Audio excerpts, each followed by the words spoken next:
সবাইকে ধন্যবাদ জানিয়ে আমি আজকে আমার ভিডিওটা শুরু করছি। আমি লেকচারার প্রণব সেন। আমাদের আজকের বিষয়ে রাইট ফর্ম অফ ভার্ব। এমন কোনো ক্লাস নেই যে এই ভার্বের গ্রামারটা করানো হয় না। তো এই ভার্বের বিবরণ বলতে গেলে অনেক কথা বলতে হবে, অনেক রকমের ভার্ব আছে। ছাত্রছাত্রীরা প্রায়ই বিভ্রান্ত হয়। তো যারা আমার এই ভিডিওটা দেখছো তাদেরকে অনেক অনেক ধন্যবাদ যে আজকে তুমি কিছু শিখতে যাচ্ছ এবং অনেক কিছু জানতে যাচ্ছ। তো আমরা যারা ছোট তাদের প্রতি রইল আমার ভালোবাসা, যারা আমার বয়সে বড় তাদের প্রতি রইল আমার সালাম এবং নমস্কার। সবাই মন দিয়ে আজকের এই ভিডিওটা দেখবেন এবং তোমরা যারা এই ভিডিওটা দেখছো তারা আজকে অনেক কিছু জানতে পারবে, অনেক কিছু উপকৃত হবে। যদিও বিষয়টা খুব একটু কঠিন একটা বিষয় নেওয়া হয়েছে। এই কঠিন বিষয়টা আমি এই জন্যই নিয়েছি, এটা যদি কঠিন জিনিস তুমি সমাধান করতে পারো তাহলে যে কোনো জিনিস সহজ হয়ে যাবে। তো কঠিনই চর্চাটা অনেকেই করতে চায় না। তো আজকে আমি একটা কঠিন একটা বিষয় নিয়েছি। সেই বিষয়টা হচ্ছে যে এডুকেশন বা শিক্ষা আমাদের জীবনে কি করে, এর উপরে দুইজন মহাপুরুষ তা বা অনেক বড় ব্যক্তিত্ব তারা একটা মন্তব্য করেছে, একটা কথা বলে গেছে। সেই বিষয়টা তোমাদের এডুকেশন আমাদের জীবনে কি কি করে। এখানে আমি বাংলা এবং ইংরেজি দুটো পাশাপাশি লিখে রেখেছি। এখানে বোঝার সুবিধার্থে আমি যে ইংরেজি এবং যে কালার এবং বাংলা তো ঠিক একই কালার একই রং ব্যবহার করা হয়েছে। এটা তোমরা যারা ভিডিওটা দেখবে তারা খুব কেয়ারফুলি একটু দেখো। এবং এখানে মোট গ্যাপ পূরণ বা ফাঁকা জায়গা রাখা হয়েছে 10টা ভার্বের ভুল অংশ দিয়ে আছে, সেটা পরিবর্তন করতে হবে এবং সেখানে গ্রামার অনুসারে কীভাবে আমি করি সেটা আমি তোমাদেরকে সব দেখাবো। এবং এখানে প্রত্যেকটা ইংরেজির বাংলা অর্থ নিচেই একই কালার একই রং দিয়ে দেখানো হয়েছে বোঝানোর সুবিধার্থে। নিচেই ওই বাংলাগুলো আবার সাজিয়ে গুছিয়ে লিখে রাখা, যাতে করে ছাত্রছাত্রীরা খুব সহজে এটা ধরতে পারে। তো প্রথমে দেখো, আমি আগে তোমাকে বাংলাটা একটু ইংরেজিটা আগে একটু পড়াইনি। যে অ্যাকর্ডিং টু নিউম্যানের মতে এডুকেশন গিভ এ ম্যান, শিক্ষা একজন মানুষকে দেয় এ ক্লিয়ার কনসাস ভিউ, একটা পরিষ্কার সচেতন ধারণা অফ হিজ ওন অপরচুনিটিস, তার নিজের সুযোগ সুবিধার এবং অ্যান্ড জাজমেন্ট এবং বিচার বিবেচনার। A truth in develop them, সেগুলো উন্নতিতে একটা সত্যতার, and eloquence in express them, এবং একটা সেগুলো প্রকাশ করার একটা বাকপটুতা, and a force in them, এবং সেগুলোকে ব্যবহার করার একটা ক্ষমতা। এইগুলো আমি আবার নিচেই বাংলাটা সুন্দর করে সাজিয়ে লিখে রেখেছি, এটা তোমরা একটু দেখে নিও। এরপরে আমি পুরোটাই আগে একটু পড়াইনি। So it is often compare to light, তাই প্রায় এটা আলোর সাথে তুলনা করা হয়। Which remove the darkness of ignorance, যেটা অজ্ঞতার অন্ধকার দূর করে, অ্যান্ড হেল্পস এবং সাহায্য করে us distinguish between right and wrong, সঠিক এবং ভুলের মধ্যে পার্থক্যটা করতে আমাদেরকে সাহায্য করে। তারপরে দিয়েছে জুলিয়াস নিয়েরিরে, তানজানিয়ার সাবেক রাষ্ট্রপতি। তিনি বলেছেন, x president of Tanzania, say at an international conference, একটা আন্তর্জাতিক জনসভায় বলেছিলেন তানজানিয়ার রাষ্ট্রপতি যে the primary purpose of education, শিক্ষার প্রাথমিক লক্ষ্য, ব্র্যাকেটে বি লেখা আছে, ওটা আমরা ঠিক করব, দি লিবারেশন অফ ম্যান, মানুষের মুক্তি, from the restriction of habit and attitude, তার অভ্যাস এবং মনোভাবের প্রতিবন্ধকতা থেকে মুক্তি, হুইচ লিমিটস হিজ হিউম্যানিটি, যেটা তার মানবতা বা মনুষ্যত্বকে বেঁধে রাখে। এই কথাগুলো একটু ডিপলি একটু চিন্তা করে দেখবে তোমরা, যারা এখানে বিশেষ করে যারা বিসিএস পরীক্ষা দিচ্ছ বা যে কোনো চাকরির পরীক্ষা দিচ্ছ বা তুমি যে ক্লাসেই পড়ো না কেন, প্রত্যেকের জন্য এটা খুব উপকার হবে। আমি ডিটেইল ব্যাখ্যা দিতে দিতে যাব, সেটা তোমরা একটু দেখে নাও। যে এখানে প্রথমত আমি রাইট ফর্ম অফ ভার্বটাই নিয়েছি, কারণ শুধুমাত্র আমি ভার্বই দেখাচ্ছি না, এর কীভাবে অর্থ এসে, কীভাবে কোন টেন্সে পড়েছে, তার একটা বিস্তারিত বিবরণ আমি এই ভিডিওতে তুলে ধরেছি। প্রথম বাক্যটা প্রায় 3 লাইনের একটা বাক্য। যেহেতু একটা বড় বাক্য, আমি এটা বেছেই নিয়েছি শুধু বোঝানোর জন্য যে এত বড় বাক্য যখন একটা সেন্টেন্স হয় তখন ছাত্রছাত্রীরা বিভ্রান্ত হয়ে থাকে। তো এই যে একটা বাক্য, এখানে 4টে গ্যাপ লেখা আছে, এই 4টে গ্যাপ সমাধান ছাত্রছাত্রীরা কীভাবে করবে অনেকে এটা বুঝে পায় না। তারপরে এখানে এক একজন যারা ইংরেজি একটু কম জানে বা ইংরেজি জানেই না বললে চলে, তারা ইংরেজিটাকে তারা একটা হাত পা বানিয়ে একটা অন্য কিছু বানিয়ে ছেড়ে দেয়। তো এইটার আমি একটা ডিটেইল ব্যাখ্যা দেবো। প্রথমটা দেখি, অ্যাকর্ডিং টু নিউম্যান, এটা একটা ফ্রেজ। নিউম্যানের মতে এডুকেশন, শিক্ষা, এখানে সাবজেক্ট। গিফটটা আছে, ভুল লেখা আছে। এই গিফটটা আমি কিসে বসাবো, কোন টেন্সে ফেলবো? এই গিফটটা আসলে কি সমাপিকা ভার্ব নাকি অসমাপিকা ভার্ব? এই সমাপিকা অসমাপিকা অনেক ছাত্রছাত্রী চেনে না, কারণ সাবজেক্টের পাশে যে ভাবটা বসে বা যে ক্রিয়া, যে ভাবটা বাক্যের অর্থ শেষ করে বা সম্পাদন করে বা সাবজেক্টের সাথে যার মূল আছে বা মিল আছে, তাকেই বলা হচ্ছে এখানে সমাপিকা বা ফিনাইট ভার্ব। এখানে গিফটটা ফিনাইট ভার্ব বা মূল ক্রিয়া। এই বাক্যে আরও অনেকগুলো ভার্ব দেখা যাচ্ছে, সেগুলো মূলত অসমাপিকা ভার্ব। এই অসমাপিকা ভার্ব হয় সাধারণত 3 রকমের। একটা টু যুক্ত হয়, একটা আইএনজি যুক্ত হয়, আর একটা পাস্ট পার্টিসিপল যুক্ত হয়। তাহলে আমি প্রথম গিভ ভার্বটা দেখি। যেহেতু এটা সাবজেক্টের সাথে মিল আছে, তাহলে এটা ফিনাইট ভার্ব। তাহলে শিক্ষা একজন মানুষকে দেয়, এখানে দেয় যদি বলি তাহলে বাক্যটা প্রেজেন্ট ইনডিফিনিট টেন্স হয়। যদি দিচ্ছে বলি তাহলে প্রেজেন্ট কন্টিনিউয়াস টেন্স হয়। যদি দিয়েছে বলি প্রেজেন্ট পারফেক্ট টেন্স হয়। আর যদি আবার দিচ্ছে সময় ধরে যদি বলি প্রেজেন্ট পারফেক্ট কন্টিনিউয়াস টেন্স হয়। এইভাবে আমরা 4টে টেন্সের মধ্যে একটা টেন্স বেছে নেব। প্রথমে আমি যখন সমাধান করব তখন প্রথম আমাকে টেন্সে ফেলতে হবে, কারণ টেন্সে যদি ফেলি তাহলে টেন্স আমরা 3 প্রকারে জানি, একটা প্রেজেন্ট, একটা পাস্ট, একটা ফিউচার। সাধারণত ফিউচারে কথা বলা হয় না, খুব কমই হয়। সব থেকে বেশি হয় প্রেজেন্ট ইনডিফিনিট টেন্স এবং পাস্ট ইনডিফিনিট টেন্স।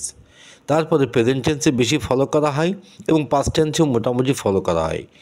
এই প্যাসেজটা, যেহেতু এটা প্যাসেজ আকারে একটা ছোট্ট একটা প্যাসেজ, সেই প্যাসেজের মধ্যে গ্রামার, তো সেই জন্য ছাত্রছাত্রীরা এই বিভ্রান্তটা হয়ে থাকে। কারণ একটা সিঙ্গেল বাক্য যদি হয় তখন কিন্তু সেটা সমাধান করতে সুবিধা হয়, কিন্তু এটা সিঙ্গেল বাক্য না, একটা প্যাসেজ বাক্য, একটা প্যাসেজ আকারে লেখা। তাই এখানে কোনো বাক্য আছে অনেক বড়, তো সেইগুলো কিভাবে হয় সেটাই বলি। তাহলে এখানে গিফটটা হচ্ছে সেই মূল ভার্ব বা ফিনাইট ভার্ব বা সমাপিকা ক্রিয়া। এই বাক্যে আরও 3টে যে ভার্ব দেখা যাচ্ছে ওগুলো হচ্ছে অসমাপিকা ভার্ব। তাহলে এই বাক্যে যে এডুকেশন হচ্ছে সাবজেক্ট, গিফট হচ্ছে ভার্ব, এম অ্যান্ড অবজেক্ট। এরপর থেকে শুরু হলো phrase, a clear conscious view of his own opportunity judgment. এইটা হচ্ছে এখানে একটা ডবল অবজেক্ট ব্যবহার করা হয়েছে। এই ডবল অবজেক্ট বোঝাতে গেলে তোমাকে 9 বেসিক স্ট্রাকচারটা বুঝতে হবে, তো অত দূর যাওয়ার দরকার নেই। তো এটাই, তোমরা যদি 9 বেসিক স্ট্রাকচারটা দেখতে চাও তাহলে আমার এই ভিডিওটা দেখে নিও 9 বেসিক স্ট্রাকচারের। এইটা হচ্ছে 8 নাম্বার স্ট্রাকচার। তো 9 বেসিক স্ট্রাকচার জানলে যে কোনো ইংরেজি সহজে বাংলা করা যায়, বাংলার ইংরেজিটা খুব সহজে করা যায়। তো যে নিউম্যানের মতে শিক্ষা দেয় একজন মানুষকে, এখানে এই টোটাল জিনিসটা এই ক্লিয়ার থেকে আর একটা অবজেক্ট শুরু হয়েছে। তার মানে এখানে অনেকগুলো অবজেক্ট ব্যবহার করা হয়েছে, কিন্তু এই অনেকগুলো পদের যে অবজেক্টগুলো, এই ম্যানটা হচ্ছে এটাকে বলে ডাইরেক্ট অবজেক্ট, ইনডাইরেক্ট অবজেক্ট আর ডাইরেক্ট অবজেক্ট। এই একটা আমার ডবল অবজেক্ট এখানে ব্যবহার করা হয়। তো এই নিচে যেগুলো আছে সবই আসলে এক একটা অবজেক্ট, এই অবজেক্টের একটা ডুপ্লিকেট। তো এই যে a clear conscious view of his own opportunities and judgement, এটা একটা এটা একটা অবজেক্ট, যেটাকে আমরা বলছি যে ডাইরেক্ট অবজেক্ট, আর আগেরটা হচ্ছে ইনডাইরেক্ট অবজেক্ট। পরেরটাও ঠিক তাই, ডাইরেক্ট অবজেক্ট, পরেরটা ইনডাইরেক্ট অবজেক্ট। এখানে এই ডাইরেক্ট অবজেক্ট আছে এখানে 3টা, তাহলে প্রত্যেকটা আমি বাংলা করে দিয়েছি যে a clear conscious view of his own opposite judgement. এখান থেকে একটা পরিষ্কার সচেতন ধারণা তার নিজের সুযোগ সুবিধা ও বিচার বিবেচনার। আমি উপরেও যে কালার দিয়েছি নিচেও সেই কালার দিয়েছি, অর্থাৎ যেই ইংরেজি সেই বাংলা। এ ট্রুথ ইন ডেভেলপ দেম, সেগুলো প্রকাশের একটা সত্যতা। এবার আসো আমরা এর গ্রামারগুলো করি। যেহেতু এই বাক্যটা প্রেজেন্ট টেন্স ফলো করেছে এবং প্রেজেন্ট ইনডিফিনিট টেন্স, তাই এখানে এডুকেশনটা সাবজেক্ট, তাহলে সাবজেক্টটা এখানে সিঙ্গুলার, এবং এই বাক্য present tense present indefinite tense ছাড়া অন্য কোনো টেন্সে হবে না এবং সেটা মানায় না। তাই যেহেতু সাবজেক্টটা সিঙ্গুলার, তাই এখানে ভার্বের সাথে এস বা ইয়েস যোগ হবে। তাহলে এখানে গিভির সাথে আমরা শুধুমাত্র ইয়েসটা যোগ করব। এরপরে আসো যে ওই যেহেতু সব একই বাক্য, আর কোনো ফিনাইট ভার্ব নেই, অর্থাৎ এই বাক্যের আর কোনো ফিনাইট ভার্ব নেই, তাই আমাকে কোনো টেন্স ভার্ব বের করতে হবে না। এই জিনিসটা প্রত্যেকটা ছাত্রছাত্রী একটু সঠিকভাবে বোঝার চেষ্টা করো। আমি আবার বলছি, এখান থেকে এই পর্যন্ত টোটালি একটা বাক্য, এই 3 লাইনের একটা বাক্য। এই বাক্যের মধ্যে মোট ভার্ব আছে 4টে, এ বি সি ডি দিয়ে দেখো সাদা কালারের, হোয়াইট কালার দিয়ে দেওয়া এটা, আর একটা রেড কালার বা লাল কালার দেওয়া, যাতে তোমরা সহজে বুঝতে পারো। এবং প্রথমটা গিভ, এই গিভটাকে বলা হচ্ছে ফিনাইট বা সমাপিকা ক্রিয়া, অর্থাৎ এইটাই শুধু টেন্সে পড়ে, আর একটাও টেন্সে পড়ে না, কারণ এগুলো সব নন ফিনাইট ভার্ব। নন ফিনাইট ভার্ব যেহেতু 3 প্রকার, আমরা ওর মধ্যে খুঁজবো। তাহলে এখানে গিভের সাথে ইয়েসটা যোগ হচ্ছে। পরবর্তীতে দেখো ওই একই বাক্যের মধ্যে আর যে ভার্বগুলো আছে, যেমন ডেভেলপ, এই ডেভেলপের আগে ইন লেখা আছে, তার মানে ইনটা এখানে প্রিপজিশন। প্রিপজিশনের পরে যদি ভার্ব আসে, সেই ভার্বের সবসময় আইএনজি যোগ হয়। এই কথাটা আমি আবার বলি, প্রিপজিশনের পরে ভার্ব হলে সেই সময় ভার্বের সব আইএনজি যোগ হয়। এটা ভার্বটা এখন জেরান্ড হয়ে গেছে বা প্রেজেন্ট পার্টিসিপল হয়ে গেছে, অর্থাৎ ডেভেলপটা হবে ডেভেলপিং, এক্সপ্রেসটা হবে এক্সপ্রেসিং, এবং ইউজটা হবে ইউজিং, কারণ প্রত্যেকটা ভার্ব একই রকম অবস্থায় আছে এবং প্রত্যেকটাই নন ফিনাইট ভার্ব, এবং তার আগে একটা করে প্রিপজিশন ব্যবহার করা আছে। আশা করি আমি তোমাদেরকে বোঝাতে পেরেছি। তারপরে যদি বুঝতে অসুবিধা হয় তোমরা আমাকে কমেন্টে জানিয়ে দিও। এরপরে আসছে যে so it is often compare to light, তাই এটাকে আলোর সাথে তুলনা করা হয় প্রায়ই। অফেন মানে প্রায়ই। এই বাক্যটা প্রেজেন্ট ইনডিফিনিট টেন্সে করা এবং প্রেজেন্ট ইনডিফিনিট টেন্সের প্যাসিভ ভয়েস করা। যে এই প্যাসিভ ভয়েসটা কীভাবে হলো আমি পরে একটু ব্যাখ্যা দিচ্ছি, আগে আমি বাংলা অর্থটা করে নিই। হুইচ, যেটা রিমুভ দূর করে, দি ডার্কনেস অফ ইগনোরেন্স, অজ্ঞতার অন্ধকার, অ্যান্ড হেল্পস এবং সাহায্য করে আমাদেরকে, যেটা সাহায্য করে বলতে ডিস্টিংগুইশ বিটুইন রাইট অ্যান্ড রং, সত্য এবং মিথ্যার মধ্যে পার্থক্য করতে যেটা আমাদেরকে সাহায্য করে। তারপরে বলছে যে এটা ঠিক এবং ভুলের মধ্যে আমাকে পার্থক্য করতে সাহায্য করে। নিচেই আমি বাংলাটা লিখে রেখেছি। এইবার দেখো এখানে এই যে ইট ইজ অফেন কম্পেয়ার, এই কম্পেয়ার ভার্বটা এখানে কি মূল ভার্ব, এটা তুলনা করা হয়। হ্যাঁ, এটা হচ্ছে মূল ভার্ব বা ফিনাইট ভার্ব, তার মানে এটা একটা টেন্সে পড়েছে। এবার টেন্সটা কি, সেটা হচ্ছে যে যেহেতু আগের বাক্য আমরা প্রেজেন্ট ইনডিফিনিট টেন্সে করে আসছি, এই বাক্যটাও প্রেজেন্ট ইনডিফিনিট টেন্সে করতে হবে। তাহলে আমাদের এই প্রেজেন্ট ইনডিফিনিট টেন্সের এই কম্পেয়ারটা কে করে, আমরা করি।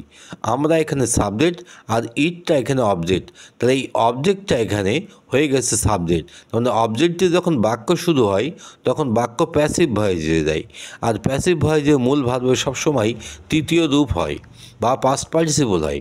সেই নিয়ম অনুসারে এখানে কম্পেয়ারটা হিসেবে কম্পেয়ার্ড, এটাকে তুলনা করা হয় আলোর সাথে, যেটা যেহেতু এই বাক্য প্রেজেন্ট ইনডিফিনিট টেন্স, এর সাথে পরে আর একটা যোগ করা আছে, এটাকে বলা হচ্ছে কমপ্লেক্স সেন্টেন্স। যখন একাধিক ক্লজ যুক্ত থাকে তখন সেগুলোকে আমরা কমপ্লেক্স সেন্টেন্স বলে থাকি বা কম্পাউন্ড সেন্টেন্স বলে থাকি। কমপ্লেক্স, কম্পাউন্ড, সিম্পল সেন্টেন্স এইগুলো আবার একটু না জানলে তুমি কেউ বুঝতে পারবে না, কারণ এই একটা বাক্যের সাথে আর একটা বাক্য জুড়ে দেওয়া আছে এবং এখানে হুইচটা ব্যবহার করা হয়েছে, যেটা রিলেটিভ প্রোনাউন। এই রিলেটিভ প্রোনাউন যোগে নতুন বাক্য শুরু হয়েছে, তার মানে হুইচটা এখানে সাবজেক্ট। তাহলে এই বাক্য সাবজেক্টের সাথে ভার্বের সাথে মিল আছে, তাহলে আমাকে অ্যাক্টিভ ভয়েসে করতে হবে এবং এই বাক্যটা প্রেজেন্ট ইনডিফিনিট টেন্সে পড়েছে। তাহলে যেহেতু হুইচটা এখানে সিঙ্গুলার, তাই এখানে ভার্বের সাথে এস বাই এস যোগ হবে, অর্থাৎ রিমুভস। আগেরটা যেমন শুধু এসটা যোগ হলো না, কারণ প্যাসিভ ভয়েস হওয়াতে ভার্বের পাস্ট পার্টিসিপল হয়ে গেল, আর এটা প্যাসিভ ভয়েস নয়, এটা অ্যাক্টিভ ভয়েসে আছে, তাই রিমুভের কোনো পরিবর্তন নেই। পরের যে একই বাক্যে আর একটা ভার্ব আছে, সেটাকে আমরা বলি ডিস্টিংগুইশ। যেহেতু একই ভার্ব, তার মানে এখানে এই যে ডিস্টিংগুইশ ভার্বটা, এটাও কিন্তু এখন নন ফিনাইট ভার্ব, বা এই ভার্বটাকে বলা হয়, এটাকে কজেটিভ ভার্ব বলে, যেটা যে অবজেক্ট সাবজেক্ট নিজে কাজ না করে সাবজেক্ট যখন অবজেক্টকে দিয়ে কাজ করায়, তখন এটাকে কজেটিভ ভার্ব বলা হয়। এই হেল্পটা এখানে কজেটিভ ভার্বের কাজ করেছে। এই কথা আমি যদি বর্ণনা করি, আসলে অনেক বড় ভিডিওটা হয়ে যাবে। তা আমি ছোট করে বোঝানোর জন্য, আমি তোমাদের বোঝার সুবিধার্থে আমি একটু শর্ট করে অল্প কথায় যাতে বোঝাতে পারি সেটা তোমাদের বলছি। এই কজেটিভ ভার্বের পরে যদি কখনো কোনো ভার্ব আসে, যেমন হেল্প, মেক, লেট, এই ভার্বের পরে কখনো অন্য ভার্বের রূপ পরিবর্তন হয় না। তার মানে হেল্পের পরে এই যে ডিস্টিংগুইশ ভার্ব, এর কোনো রূপ পরিবর্তন হবে না, যেমন যা আছে তাই বসে যাবে। আশা করি আমি তোমাদেরকে বোঝাতে পেরেছি। আমি আবার বললাম, লেট, মেক, হেল্প, এইগুলোকে কজেটিভ ভার্ব বলা হয়, এবং এই ভার্বের পরে কোনো ভার্ব থাকলে সেই ভার্বের কোনো রূপ পরিবর্তন হবে না। নিচে আমি উপরের ইংরেজি অনুসারে তার বাংলা অর্থটা গুছিয়ে দিয়েছি এবং সাজিয়ে দিয়েছি, তোমরা এগুলো দেখে নিও। তারপরে আসছে, এরপরে বাক্যটা অনেক লম্বা এবং একই বাক্যেও প্রায় 3 লাইন থেকে 3.5 লাইন পর্যন্ত বাক্যটা হয়েছে। তো আমি বাক্যটাকে তোমাদেরকে একটু বুঝাই দিই। জুলিয়াস নিয়েদিরে রাষ্ট্রপতি, তানজানিয়ার একজন রাষ্ট্রপতি। আগে জানা প্রথম নিউটনের মতামত, নিউম্যানের, আর এইটা হচ্ছে তানজানিয়ার রাষ্ট্রপতির জুলিয়াস নিয়েদিরের একটা মতামত।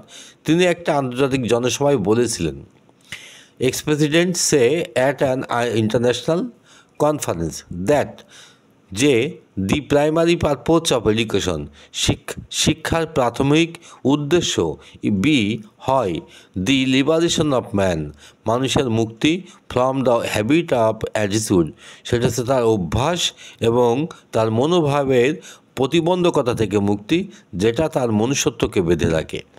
এখানে আমি বাংলাটা লিখে রেখেছি এবং ঠিক আগের বাক্যের মতন আমি একই কালার, অর্থাৎ যে ইংরেজি যে বাংলা, সেই দুটোর কালারই একই রকম, প্রত্যেকটা জায়গায় আমরা আলাদা আলাদা করেছি বোঝার সুবিধার্থে। এটা তোমরা একটু খেয়াল করে দেখে নিও, যাতে করে সহজে বুঝতে পারো। তারপরে আমি এবার দেখো, এখানে জুলিয়াস নিয়েদিরে, এটাই কিন্তু সাবজেক্ট।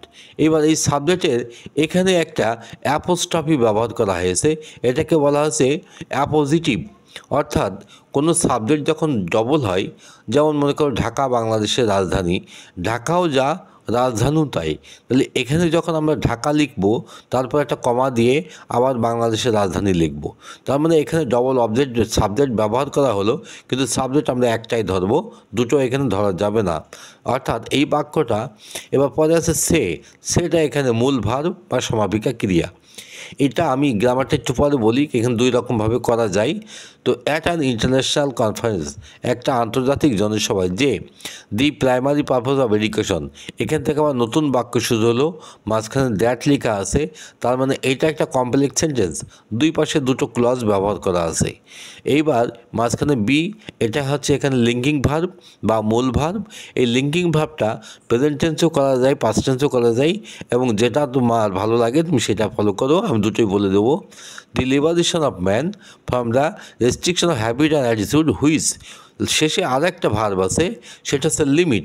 তার মানে এই বাক্যে 3টে ভার্ব আছে, এবং এই যে প্রত্যেকটা এক একটা ভার্ব, এটা কিন্তু এই যে হুইচটা এখানে সাবজেক্ট, তার মানে এই ভার্বটা ফিনাইট, এবং বি এখানে লেখা আছে এটা finite, the primary purpose of education এটা সাবজেক্ট। আবার একটা এক্স-প্রেসিডেন্ট জুলিয়াস নিয়েদিরে, তিনিও একটা সাবজেক্ট। তাহলে আমরা প্রথম বাক্যটা আমরা একটু পাস্ট টেন্সে ধরি, যেহেতু এটা একটা আন্তর্জাতিক জনসভায় উনি বলেছিলেন অতীতের কথা, তাহলে আমরা কি পাস্ট টেন্সে ধরি, তার মানে বাক্যটা এখানে পাস্ট ইনডিফিনিট টেন্সে করতে হবে, অর্থাৎ সেটা হয়ে যাবে সেড। এখানে সেট লিখলে পাস্ট ইনডিফিউচার ফলো করা হবে। কিন্তু এখানে একটা প্রশ্ন আছে, যেহেতু এটা সেট হচ্ছে, তার মানে আগের একটা ক্লোজ মাঝখানে দ্যাট দিয়ে, অর্থাৎ এটা ন্যারেশনে ডাইরেক্ট থেকে ইনডাইরেক্টে চলে যাচ্ছে, অর্থাৎ এখানে ন্যারেশনের রূপ পরিবর্তন হচ্ছে। তাই এখানে যেহেতু পাস্ট ইনডিফিউচার এসে আমরা এটাও পাস্ট করে দেবো। সেটা হচ্ছে এখানে বাক্যটা আমাকে শুড বি দিয়ে করতে হবে। এই যে শুড বি হওয়া উচিত, এটা বাক্যের অর্থ অনুসারে করা হলো, এবং যেহেতু এটা শ্যাল থেকে শুড হয়ে গেল, শুড বি লিখলে হবে। আর একটা উত্তর হচ্ছে, যদি তুমি এটা প্রেজেন্ট ইনডিফিনিটেন্সে ধরো তাহলে শুধু সের সাথে এসটা যোগ হবে, সেইজ। আর এখানে যদি তুমি এটা যদি শেষ ধরো, তাহলে এই বাক্যটা তুমি এখানে প্রেজেন্ট ইনডিফিনিটেন্সে লেখো, সাবজেক্টটা এখানে সিঙ্গুলার, তাহলে ইজ দিলে উত্তরটা হয়ে যাচ্ছে। এটা এখানে সবথেকে সহজ এবং ইজি হবে। এবং এখানে আরেকটা জটিলতা আছে, শেষে আরেকটা কমপ্লেক্স সেন্টেন্সের সাথে যুক্ত করা দিয়েছে, হুইচ লিমিটেড হিউম্যানিটি। আমি যদি এটা পাস্ট টেন্সে করি তখন এটা পাস্টে চলে যায়, তখন কথার সাথে কথা মেশে না। সবচেয়ে ভালো হয় প্রেজেন্ট টেন্সে লিখলে। তো আমি দুটোই বলে দিলাম তোমার এখানে। এটা যদি সেট লেখো তাহলে এটা শুড বি হবে, আর এটা লিমিটসই থাকবে, অর্থাৎ লিমিটের সাথে এসটা যোগ হবে, কারণ সাবজেক্টটা এখানে সিঙ্গুলার। আর নিচেই আমি যেহেতু উপরে কথাগুলো অনেকটা এলোমেলো করা আছে, যেই ইংরেজি যেই বাংলা সেগুলোকে আমি আবার সাজিয়ে নিচেই লিখে রেখেছি। তো এখানে আমি প্রত্যেকটা ছাত্রছাত্রীকে বলবো যে তুমি এই জিনিসটা একটু বারবার দেখো। আর আমার ভিডিওটা যদি তোমার ভালো লাগে তাহলে তোমার যদি সাবস্ক্রাইব করে না থাকো তাহলে সাবস্ক্রাইব করে দিও, এবং বন্ধুদের মাঝে এটা ছড়িয়ে দিও, যাতে আমি ভিডিও বানাতে আরও বেশি উৎসাহিত হই এবং আমি তোমাদের সাথে আরও বেশি বেশি করে ভিডিও দিতে পারি। ওকে, আজকে এই পর্যন্ত। ধন্যবাদ। আবার দেখা হচ্ছে সামনের ভিডিওতে।